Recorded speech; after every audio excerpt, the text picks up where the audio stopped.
JNU వివాదాస్పద విద్యార్థి నేతలను అనుపమ్ ఖేర్ దుమ్మెత్తిపోస్తున్న విషయం తెలిసిందే. అనుపమ్ ప్రభుత్వం తరపున మాట్లాడుతున్నారు అని, అందుకే ఆయనకు పద్మ అవార్డు కూడా వచ్చిందని కొందరు విమర్శిస్తున్నారు కూడా. అనుపమ్ భార్య కిరణ్ ఖేర్ భాజపా తరపున పార్లమెంట్ సభ్యురాలు కావటం వల్లే ఆయన భాజపాను వెనకేసుకు వస్తున్నారు అనేవారు లేకపోలేదు.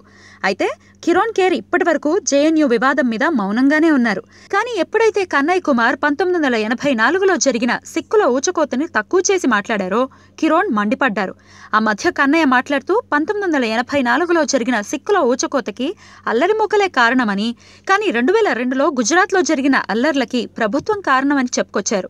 దీని మీద స్పందిస్తూ సిక్కు వర్గానికి చెందిన కిరణ్ ఖేర్ కన్నయ్య మీద ట్విట్టర్లో మండిపడ్డారు. కన్నయ్య మాటలు చాలా అమర్యాదకరంగా ఉన్నాయని, 1984 ఊచకోతలకి సంబంధించి చాలా మంది కాంగ్రెస్ నేతలు బోన్లో నిలబడ్డారు అని ఆమె పేర్కొన్నారు. ఇలాంటి వ్యాఖ్యలు చేయడానికి నీ మనసు చచ్చిపోయిందా అంటూ విమర్శించారు.